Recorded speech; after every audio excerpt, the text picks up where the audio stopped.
For every kid that didn't have a chance, and every kid that was out of options, Seattle Children's is fighting for you. Because this isn't about beating the odds. It's about changing them for all kidkind.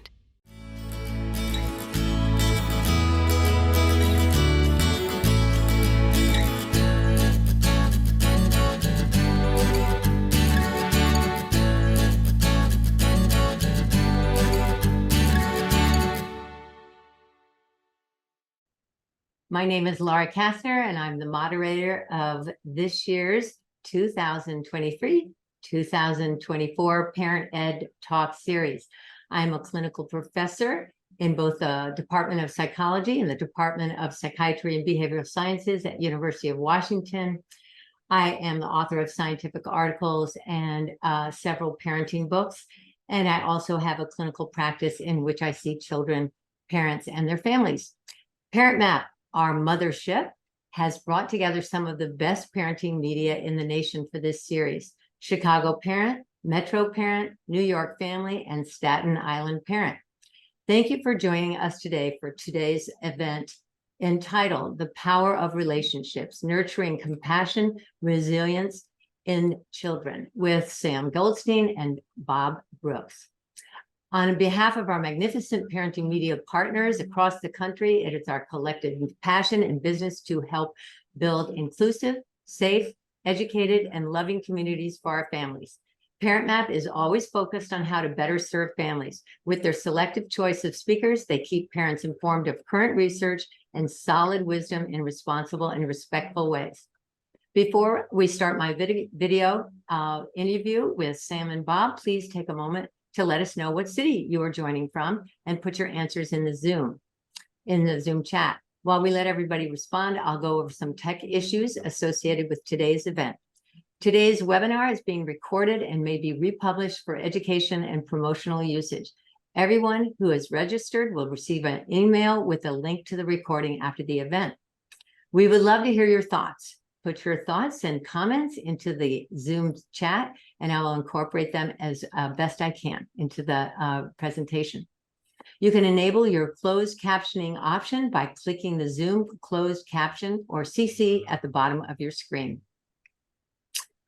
So, introductions. Sam Goldstein is an adjunct clinical professor at the University of Utah School of Medicine. He has authored dozens of books, chapters, and peer-reviewed research articles. He serves as editor-in-chief of the Journal of Attention Disorders and co-editor-in-chief of Encyclopedia of Child Development. Goldstein and Brooks have co-authored many books, including Tenacity in Children and Raising Resilient Children with Autism Spectrum Disorders, strategies for maximizing their strengths, coping with adversity, and developing a social mindset. Dr. Bob Brooks is a clinical psychologist on the faculty of Harvard Medical School. He has lectured nationally and internationally and written extensively about such themes as resilience across the lifespan, education, parenting, family relationships, and creating positive school and work environments. He is the author or co-author of 21 books, 14 of which were co-authored with Dr. Goldstein. Dr. Brooks has received many awards for his work, most recently the Mental Health Humanitarian Award from William James College in Massachusetts for his contributions as educator, clinician, and author. He has also served as a consultant for Sesame Street Parents Magazine. So please join me in welcoming Sam and Bob. We are three psychologists, New Yorkers, publisher of books or author of books, and we've seen children with various challenges throughout our career. So you're my brothers, and we could be here for 20 hours, but we only have 1 hour and wonderful questions. So I'm excited to get going. First, I want viewers to know that you all had a great interview with a publisher of Parent Map a year ago. And you covered a lot, and we're going to call that the 1.0, and we'll move to the 2.0 today. So thank you for joining us. And that is a great interview that people can see online. So last year, you reviewed a lot of the resiliency strengths and the mindsets and the coping skills. And, listing strengths is not as good as bringing them to life in stories. And we'll do that with questions that parents ask. But first, let me just ask you for the newcomers to review the resiliency strengths that you write so beautifully about, and how they might be different for neurodiverse children. So with that, I'll let my friend Sam take that. Even though we wrote a book together about autism spectrum disorders, he's one of the world's experts on neurodivergent children. Thank you, Bob. You're welcome, Sam. I'll keep track. I owe you $1 now. Thank you very much. Every time we mention each other's name, we have to pay each other. Let me just go back one step, because perhaps one of the most misunderstood terms that we use is resilience. It seems so straightforward. And when Bob and I began looking at this years ago, before anybody really was using the word, there's still a misperception. Resilience is not an outcome.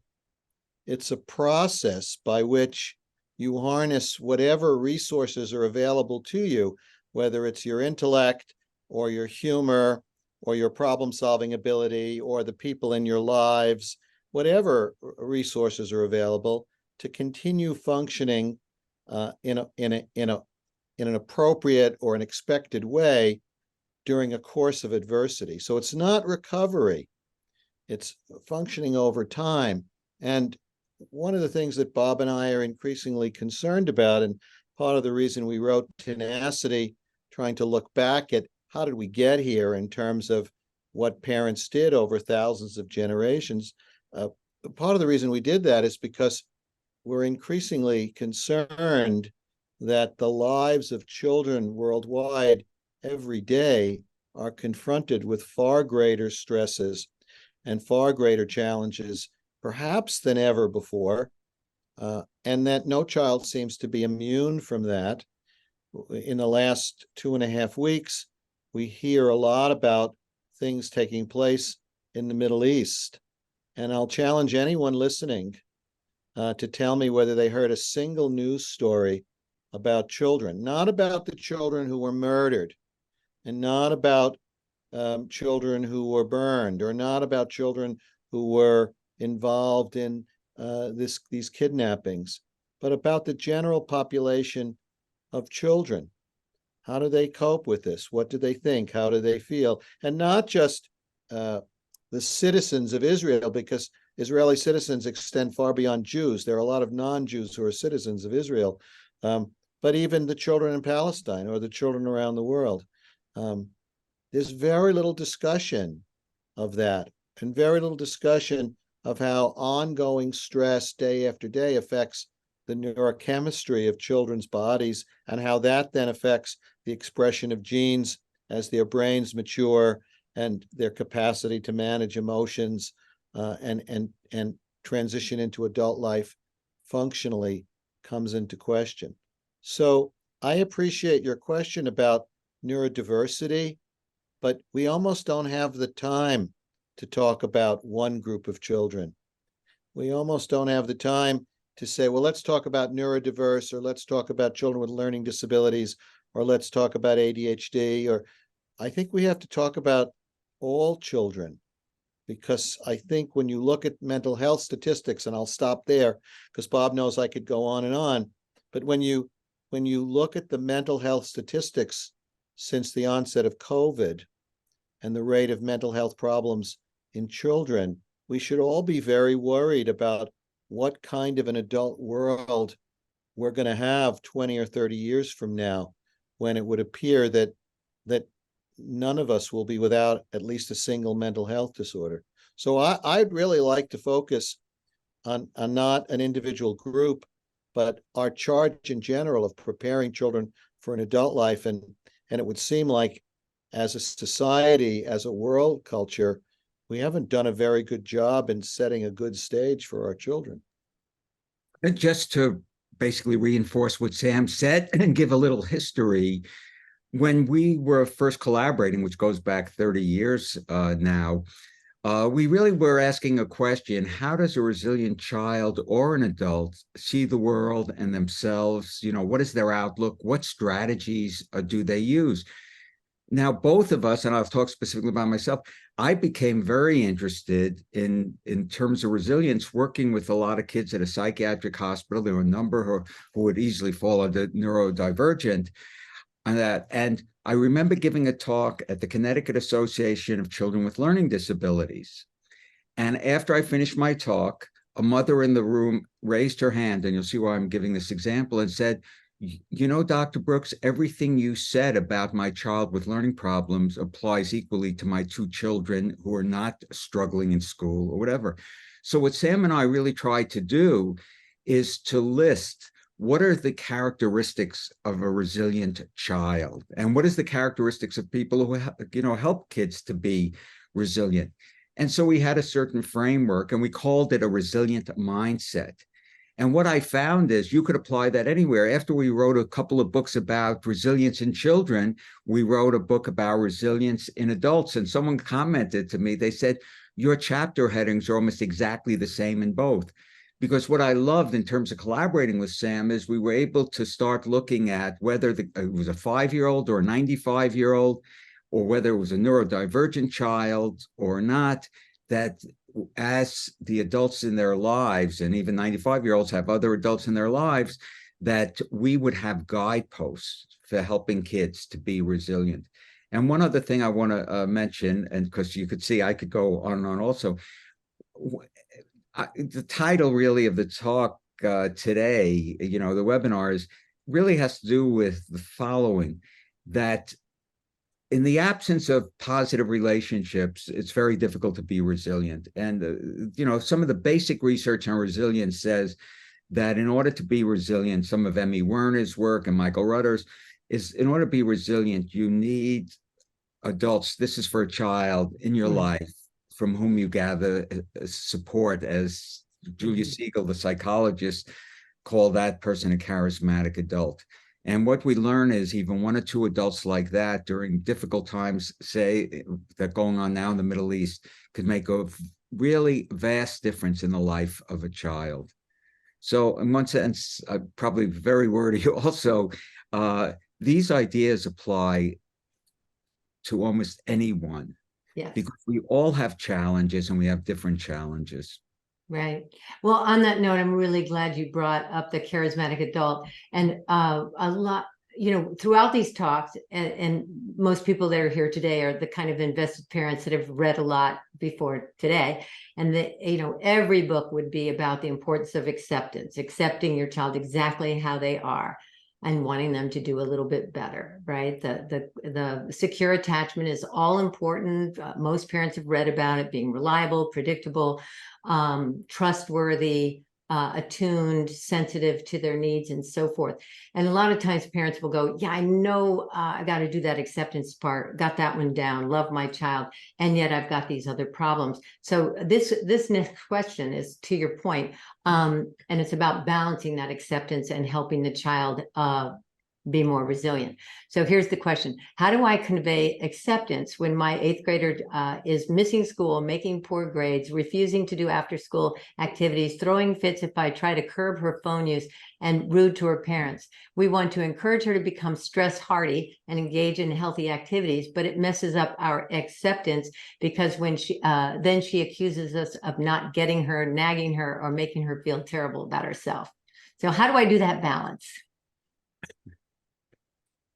So go ahead, Sarah. So I think this participant is confusing acceptance with discipline. Acceptance means you're not going to school, you're not doing your homework, maybe you're hanging around with not a great group of friends. Yeah, I accept that you're doing all those things, and I can understand you may have your reasons for doing them. And as your parent, I'm not going to cast you out like Joseph's brothers did in exchange for a cow. I accept that this is the way things are, but that doesn't mean I'm not going to play an active role as a parent and set limits or discipline you, or if needed, send you to some appropriate program to try and set you back on the right path. You know, as kids diverge from what we consider the quote right path into adulthood, the further they diverge, the more stressed we become, and the more willing we are to say, well, you need a counselor, or you need a day program, or you need a residential program. So, you know, my response to this parent is, don't confuse acceptance with your responsibility as a parent to discipline the kid.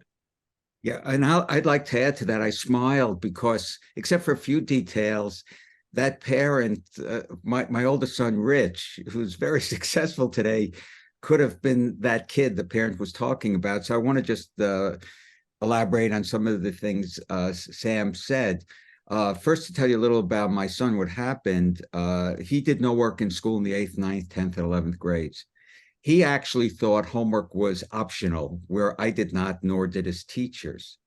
And it was very easy to say, accept your children for who they are, as long as they do what we would like them to do. And as long as we can show our friends, see how successful our kids are. So I want to tell you about a couple of mistakes I made to build on Sam's, the distinction between acceptance really and discipline. Because people said to me, well, what did you do? Well, first of all, the first thing I did when I came home was I asked that great question, right? The very first thing, Rich, did you finish your homework today? Why would you start right away asking about homework? So right away, a very negative emotion is triggered. The other thing was, and I often say this, we really have to also practice empathy. It's easy to be empathic towards those children who do what we would like them to do. You know, and with Rich, what is practicing empathy? See, a truly empathic parent, and then I'll tell you a couple of things we could do. A truly empathic parent, if they came home, they would ask themselves this: how would I feel when I came home if the first question my kid asked me is, did you finish all your work at work today? Because if you didn't, there's no television for you tonight. And if you worked a little harder, we could live better. That, would we say those are really very welcoming remarks?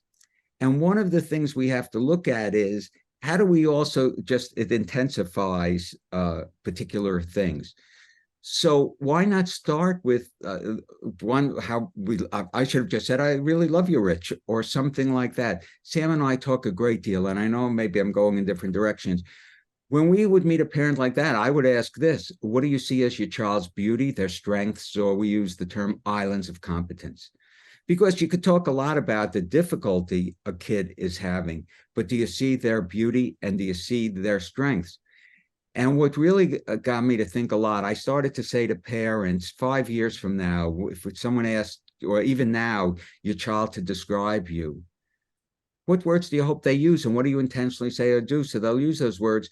And I know there was one point, Richard would probably say, the only thing my parents care about is really my grades and homework. And there have to be those times you set aside where there's no discussion of grades. Now, we both worry about if a kid's really failing. Rich never failed. He just got getting C's. In my mind, he could have been an A student. And I'll leave people with this thought. It was really more my problem, not Rich's, because I kept saying, here I am, one of the experts on motivation, and I have a kid who's not motivated, but Rich was very motivated. He just he was president of the youth group at our temple. He wrote different programs. He was just not as motivated in school. And we sometimes forget the beauty and strengths kids have. And if the kid's getting all F's, then of course we have to look into it more. We often incite some of the reaction of our kids, and we have to be careful about that. Right. Well, and that's what happens with parent anxiety, right? Parent anxiety goes up, and then they get myopic, and then they worry about school. And we know that academic pressure is the leading predictor of depression, anxiety, and substance use in affluent populations. So why parents are so obsessed with homework is understandable, but not necessarily helpful and effective. So one of the things that you and Sam talk about a lot is the importance of those islands of competence and mastering challenges, building positive connections, as well as having the emotional regulation that helps you accomplish all tasks, and you know, to make friends and compromise and negotiate and share. you need a certain amount of emotional regulation so that you're not as reactive and so forth. So one of the a lot of questions come in about meltdowns or handling big feelings. So how would you recommend that parents enhance emotional regulation in elementary, middle school versus high school groups of kids? Working on how do you enhance emotional regulation? Okay, So, Sam, go ahead. and is I emotional guess we'll go in regulation, order. and is emotional regulation defined as dealing with an adverse issue and not losing control of your emotions? Well, let's just use the You're definition. the moderator, so Yeah, but well, I mean, let's use it like we use it in our literature, that it means that when you have a strong arousal and negative emotions, how do you rein that back so that you're effective with whatever you're doing with schooling or with your friendships or whatever else? So you choose. right. Well, I mean, I think first we try and help children understand there's a difference between being angry and acting angry, or being frustrated and acting frustrated. Human emotions evolved. Bob and I write about that. In fact, our new book that we're in the midst of working on is called Rivalry, Jealousy, and Competition: Harnessing Your Worst Instincts for a Happy Life. These qualities evolved because they made a difference. They served us in some way, right? And some people have too much of those qualities. And emotional regulation, I think, is something that first comes from the genes. And I'm not a biological determinist, and I'm not trying to excuse anybody here, but we all know as parents, having raised multiple children. I mean, I'm in Salt Lake, where the average family is 4 children, and my wife and I between us have 5. So you get to see a great variation in temperament, and emotional regulation really is a temperamental quality within children who are parented in a similar way, who theoretically are carrying similar sets of genes. And you see that early on. In fact, in a new project of mine, I've just created a new tool to evaluate severe mood dysregulation in children that now is called disruptive mood dysregulation disorder, DMDD. And there are some children who, once they trigger that primordial level of stress, have these outbursts that last for hours. So I would choose to kind of narrow our discussion to children who have the temperamental ability to learn to manage their emotions, but haven't had sufficient opportunity to learn how to do it. So not the extremes, because the children with more severe mood dysregulation, it doesn't matter what parents do. I'm not saying parents have no role, but they didn't cause it, and their well-meant efforts to manage it often result in really very little success. Here we're talking about that normal range, 80%, of children, because there are probably 10% of children who are very easy, who parents don't understand. What's the big deal? Why are these kids acting out? Look at my kids. And really, they're benefiting from the child's very easy and even temperament and dealing with emotional dysregulation. And then there's a 10% at the bottom, but that other 80%, children, most 3-year-olds look like they have bipolar disorder, but that's normal. Their emotions swing and wanting. And so the first step is know what's normal. Because I have some parents who think normal is perfect, and other parents who think normal is screaming and yelling for an hour and a half. Not them, but the child. So first step is know what's normal. And second is to look at every opportunity, as Bob pointed out a minute ago, the role we play as caregivers, to look at every interaction as an opportunity for the child to learn something in an affirmative way. Because if they're going to learn to regulate their emotions and they're towards the bottom end of the bell curve, it's a harder job for them. They're going to need more opportunities. Slow is going to be fast enough. They may take a while to learn how to use language to express their frustration rather than actions. And the third thing I would say is to make sure you understand other developmental areas. Just before we got on, I was visiting with a set of parents of a 5-year-old, 4.5-year-old, 5, who'd been adopted, who had a very adverse early history, and he's delayed in language. And language is the window into the mind. And when he gets a little frustrated or upset, he doesn't have the words. And I also think he's struggling to develop critical thinking. He doesn't have the words or the thinking ability to do anything else but scream and yell and jump around and throw things. And if you see that as bad behavior, then you're less likely to help than if you appreciate it's a combination of his inability to competently express what he's feeling, right? And maybe his temperament. And you have to step back and say, okay, so how can I use this experience over multiple times, because it happens every day, to slowly help him learn how to manage this? So I think there are multiple steps, but I think first you got to know your child. And when Sam used Know Your Child, one of my favorite books from years ago with Chess and Thomas is two psychiatrists who did some of the pioneer work on temperament. There were others, to know your child. And they talked about the easy child, slow to warm up child, difficult child, as they call the child. Because what often happens, I once saw a mother of a 5-year-old girl who's single parent, and she was feeling very stressed out. And I'll never forget this. When we were talking about it, she thought her daughter was doing all of this on purpose. She actually said, I think my daughter has a personal vendetta against me. Well, if you feel your kid is doing it on purpose, you're going to be much more angry in responding back. So I'll underscore what Sam said about know your child. And also, we serve as models for our kids. I'm not saying it's always easy, but if we're screaming, I was thinking, I had this thought. One time, their parents came to see me and their son, as I was seeing the family, and they were angry at him because he always yelled at his sister. And this boy then, he's only like 8, said, well, do you two ever see how you talk with each other? So in that sense, the parents often screamed at each other. And, so we have to also model that. But knowing your child, what their temperament is, will guide you in terms of the interventions or strategies we use.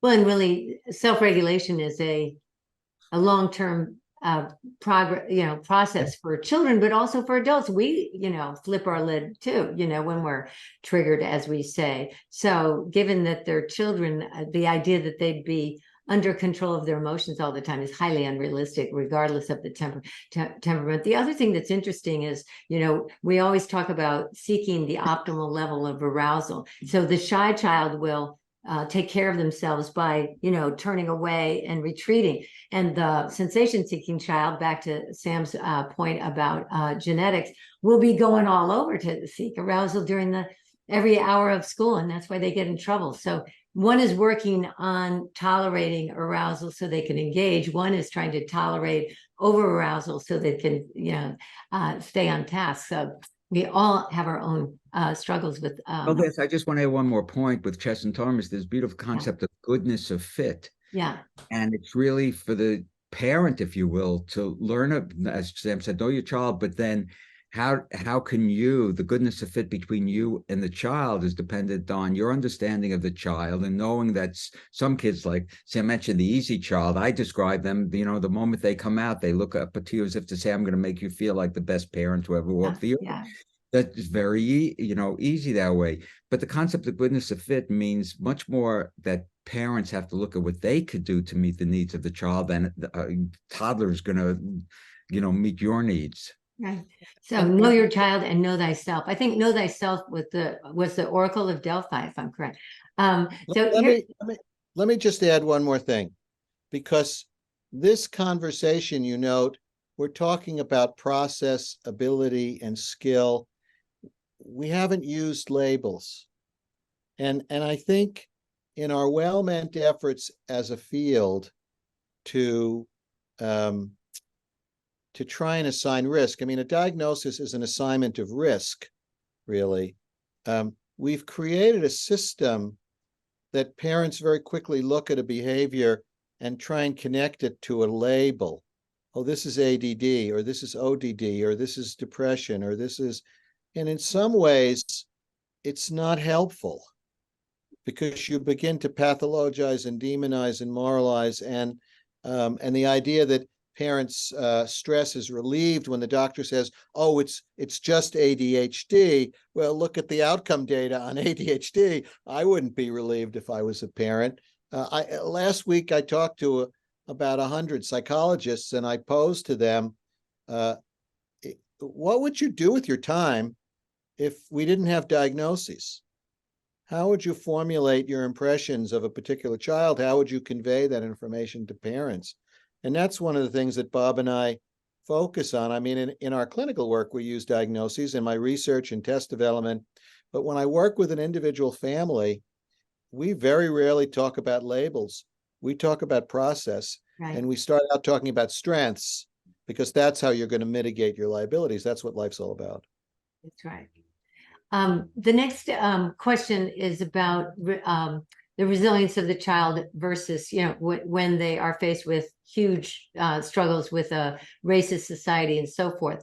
So, sometimes we message, this is what you can do, this is what you can do to build a resilient child. And then there's the system issue. So here's another question. As the parent of Black children, I struggle with placing the burden of resilience on my children while they have to navigate inherently racist systems throughout their lives. How do I achieve this delicate balance? You want to start first, Sam? Yeah. Well, I'm happy to start. Well, it's up to you. I see we're just taking turns. So. Let me say that, one, I'm not convinced that we have a racist society. Put that aside. Two, if you spend time studying the lot of children over the last, say, 2,000 years, and you look at how children were abused, how they were neglected, how they were pawns in world wars and other conflagrations. Bob and I talk about that sometimes, it like the Dickens novel, it's the best of times, it's the worst of times. So I do think taking that person's question and paraphrasing it to say, how does a parent guide a child when a society and a culture are seemingly more powerful in shaping that child's thoughts and feelings, in determining that child's life course, than a parent can be? How do you balance that? And you're seeing now a pushback. It's an interesting pendulum. And then Bob and I think a little bit differently about this, but you're seeing a pushback because I joke that, some species need no parents, like salmon and snakes, and some species need one parent, like a bear cub. A bear doesn't need two parents. It's not good. Having the dad around isn't a good thing. And some species need, two parents, like gorillas or orangutans. And our society needs three parents, a mother, father, and the organized institutions that we have delegated to raise our children. And you're seeing a pushback now, right or wrong, with institutions trying to find a place in dictating who decides what children learn, and who decides how children think, and who decides what children do. And I don't have a position one way or the other, but I think what this parent's question is raising isn't just about one variable, that some children are treated unfairly because of their skin color or their ethnicity or their religious background, but a society in which children are seen as commodities to sell products to, and not necessarily the salvation and the future of our species. Sam and I differ a little on this, because I do think we live in a racist society, and I do think this systemic racism, in terms of, you see the arrests, but I just a personal story. After I finished my postdoctoral fellowship at the University of Colorado Medical Center, I worked in the inner city of Boston for 4 years, and it was one of the first times in working, it was primarily African-American and Latino population, that I learned about the talk that you had to give your sons. Yeah. And I have two sons. They were just, like they were toddlers at that point. But growing up in a suburb, I've never had to give them the talk. And I think what the question brings up is, and I almost feel funny, as a Caucasian psychologist giving advice like about this, but what the question brings up for me is, I think we have to validate, and validate doesn't even mean we agree. We have to validate what that parent or the child is saying or feeling. And we have to help them to cope. Now, the other thing is, when I grew up, I used to hear all the time, you just got to, and today too, you just have to deal with it and whatever. But I think it's very important to validate the anxiety that is taking place. And one, if it is, whatever the situation, if it is really very oppressive, I mean, we as adults have to sometimes say something or do something or move that. Yeah. But let me wait, Bob, but let me clarify.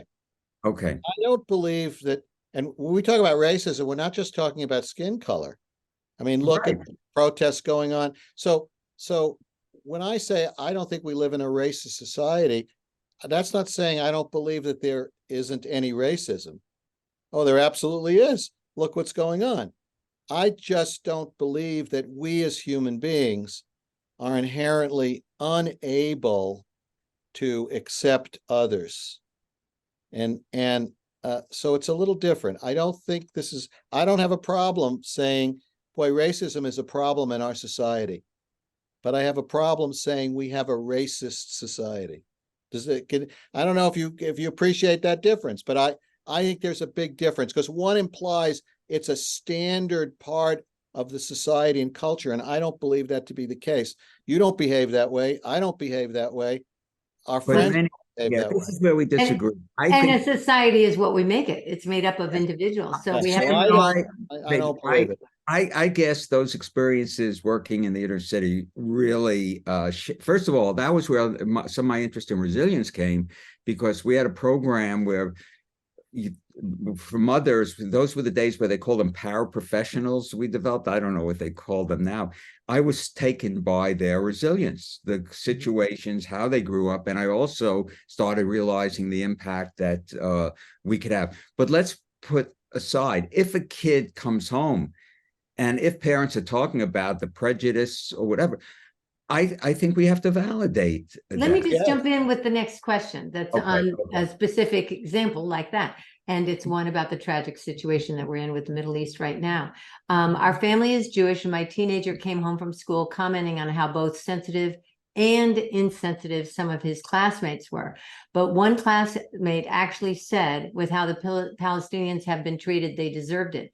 Now, what should I say to my son? I want him to be resilient, but I also want him to feel the validity of his anger.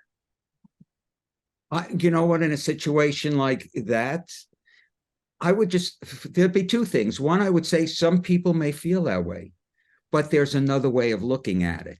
One of the things I've learned is you can't just dismiss how someone feels about something.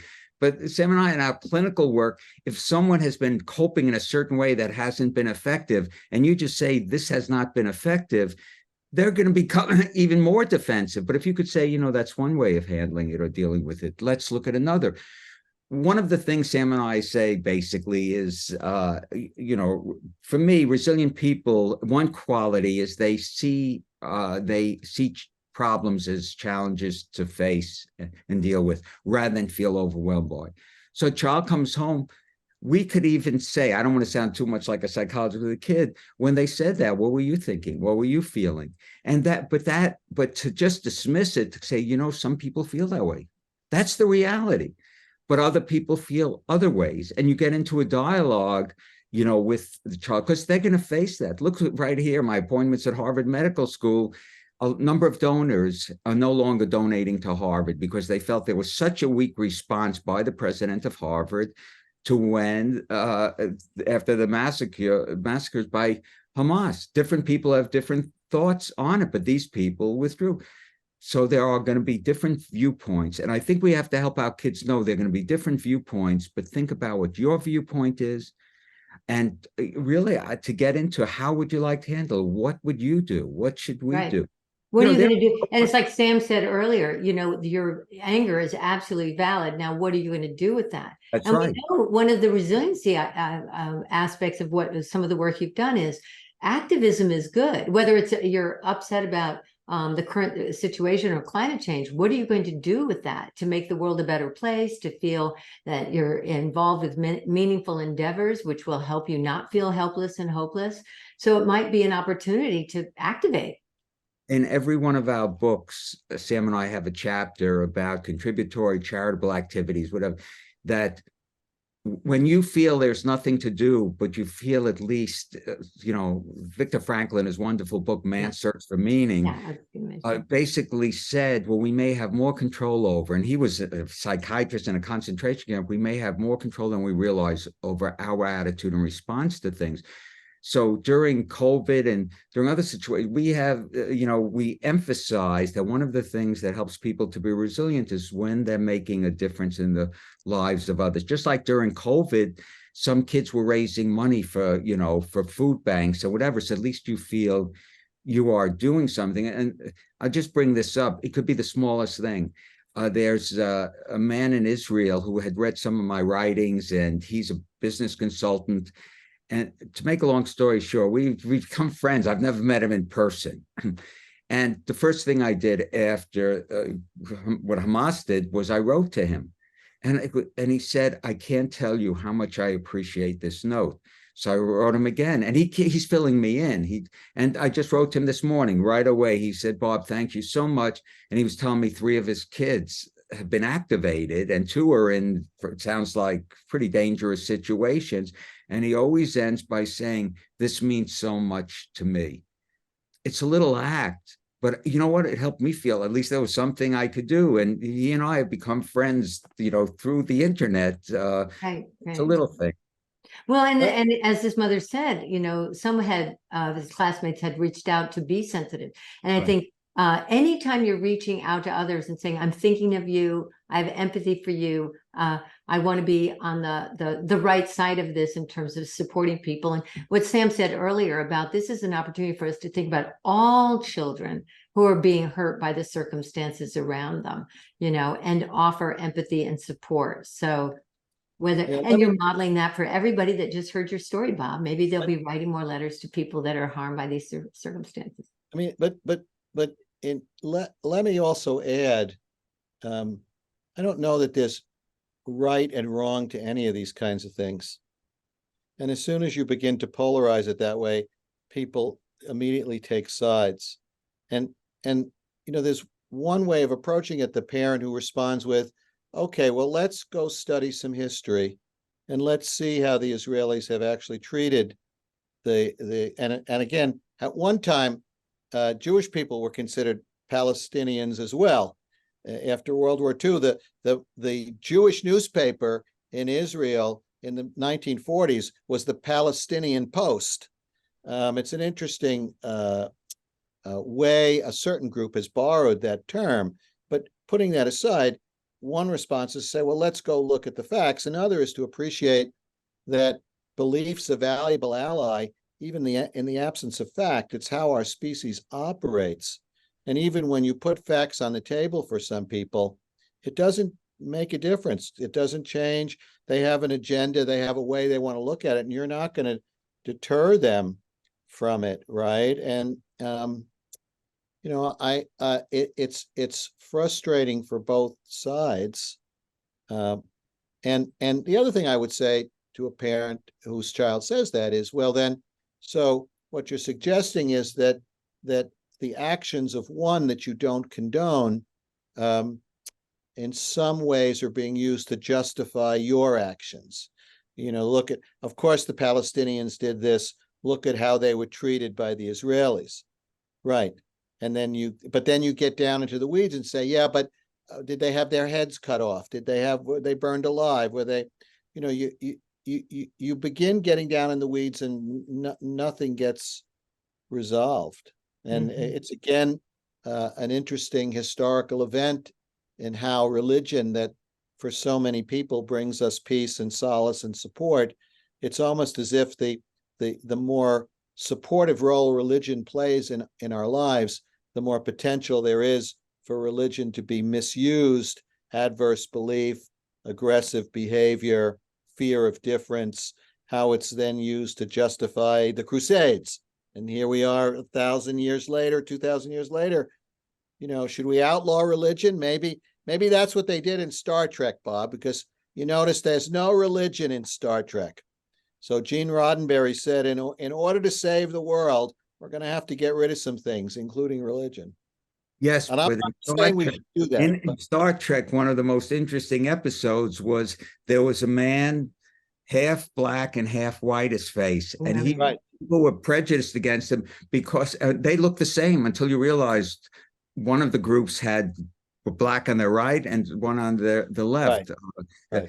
And just to get back, I know this is a very difficult subject we are talking about, and certainly it's going to differ because there was a story in the newspaper about a 7-year-old boy who's Jewish and, he heard these remarks. And it really depends also on the age of the child. Yeah.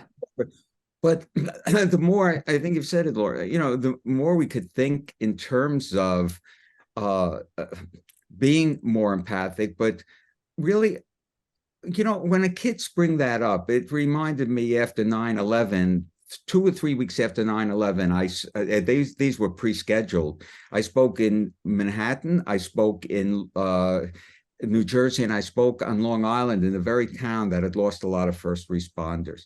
And we got into this discussion. What do you tell, your kids? What do you say? But young kids, a lot of them they're worried about themselves and if the parents are going to be injured. Right. One of the things ABC did, because I know someone who worked there, is they were showing the planes going into the Twin Towers constantly. And the news director at that point made a decision, we're not going to show it anymore, because they found that a lot of young kids kept thinking it's happening over and over. And parents said, well, we'll shut off the TV, but still kids would see it in some way there. And, these are not easy answers. I mean, no, but I'm really glad you brought up, look to the parents. Children are looking at their parents, wondering if they're okay, because if they're okay, I'm okay. So we even said this during COVID, right? That if you're traumatized all day, you really won't be much good to your children who are also trying to cope with the news and their own surround sound for this. So parents need to really think about how they're taking care of themselves so that they can still go on and parent. And they did this during the World War II and the Holocaust and, London Blitz and everything. We have to take care of ourselves so that we can even think straight to think about how we're going to answer these questions from kids of whatever age, right? And that question you raised, I don't know if we answered it fully, but when that child comes home and it in terms of the experience, also, if that's happening constantly, if that's where the school has to be involved, other people have to be involved, but to be able to also help the child to develop ways of coping so that, let's figure out what we can do. It may seem so simple, but we had a very dear friend who died last year, Myrna Shore, who spent her whole life about problem solving. And she would often say, even with preschoolers talking about, engage the kids, see what their ideas are, what they think will help. And she found in her book, Raising a Thinking Child, she gives examples of preschoolers even. Ways. And it's not easy. It's easier to say than actually do. So I have a job I'm supposed to do right now, and then we can get back to questions and answers. And that is that if people could put into the chat what publication they use for registering for this event, they love that information. So I'm going to shift a little to one of many of your great chapters in your book on resilience, about making mistakes. That's a great chapter on making mistakes. And one of the questions I have, I'm not going to read the poll, but the poll took away my question. Here's a parent that says, I understand that kids need to learn from mistakes, and parents aren't supposed to either be helicopter controlling rescuer parents or uninvolved and totally hands off. But I have an ADHD kiddo who makes so many mistakes and gets in so much trouble that it is taking a hit on his self-esteem and sense of shame. How do I build his resilience in this situation? P.S. I'm already promoting his strengths in sports and social interests. I'm building the islands of competence, but what do I do now with all the onslaught of negativity that comes at my poor challenged child? I've been chatting a lot, Sam. Did you want to? No, go ahead, Bob. Okay. With with mistakes, first of all, if that parent came in, I would like to know what are the situations where he is making a lot of mistakes, or she. Did they say whether it's a boy or girl? He was a he. Okay, not in this day and age. Today. It could be yeah. Because one, you should definitely promote the strengths, but if it's, and I don't know, did they say how old the child is? I couldn't tell. Let's make him 12. 12. Well, what I would say is this. I would want to know a lot more. You know, Sam and I could give general kinds of advice. When are the mistakes being made? How is it being handled? How do they handle it? You know, in our book, Raising Resilient Children, we ask parents to think about this.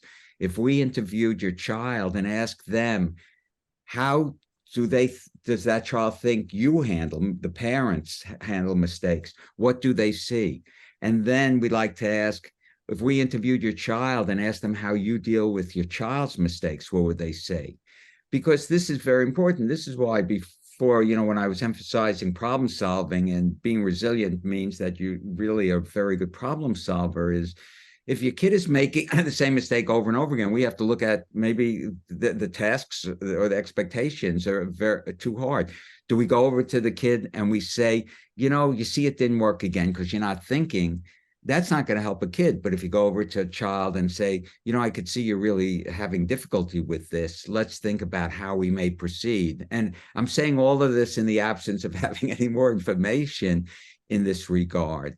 But I think some parents, out of our own anxiety, I experienced with my own son, we jump in right away. We're more critical. We're almost asking them, as one boy said to me, my parents say things that hurt me when I make a mistake. And I said, well, he was 9. I said, well, what do they say? They keep saying, why don't you use your brain?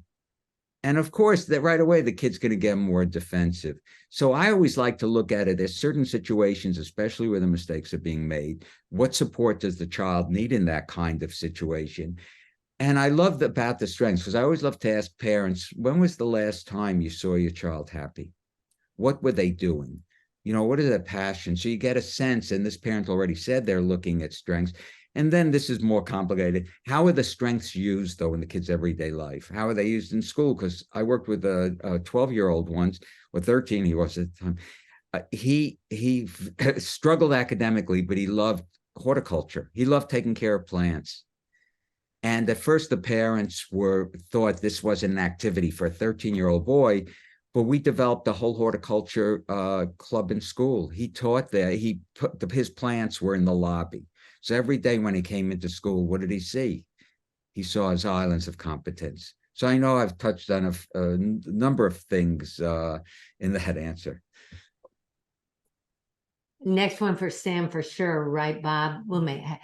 Yeah. Here's one for you. How can I help my child who is exploring gender when they come up against adults or others who won't use their preferred pronouns, especially when they say typical things like, really, it's too hard to remember. They is plural and you are a singular person. So it's incorrect grammatically. It's actually not incorrect grammatically, because if you go back to the Canterbury Tales, everyone was referred to as they. So it's Excellent. really. I told you he's a walking encyclopedia. This will be so I've helpful. looked into it. I was working on an article about, you know, they, but look, every generation has their ideas and their ways of trying to differentiate themselves, and the respect we have for a child should be equal to the respect they want to have for us. And it is the case when I take a history with parents, and parents will say, because I take lots of histories, you know, my child's referred to as they, and it'll take me a little while. Sometimes I'll say she a few times, and the parent will smile and say, hey, it took me 6 months to get this. And I'll say it to the kid too, as I'm visiting with the kids sometimes. I'm just open about it. If that's how you want to be referred, I don't have a problem with that. I may forget sometimes, and I don't do that on purpose, so please forgive me. And, and you move on. I mean, I think everything we're talking about begs the question of whether we really need to sit back and ask ourselves, do we need to do something different than the status quo?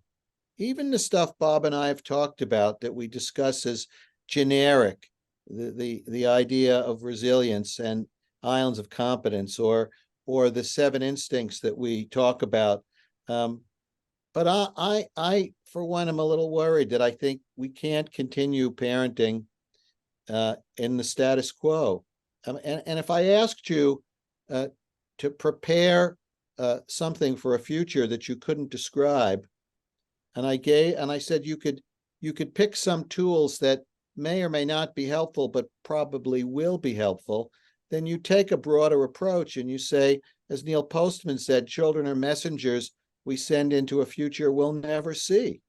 And it's getting harder and harder to even imagine that future 5 or 10 or 15 years from now. And so I sound a little pessimistic and a little frustrated. In fact, I convinced Bob that our joint monthly article last month would be 10 reasons to be optimistic about the future. And I had to really search to find 10 reasons. I had to even employ Chat GPT. I asked Chat for a couple of reasons.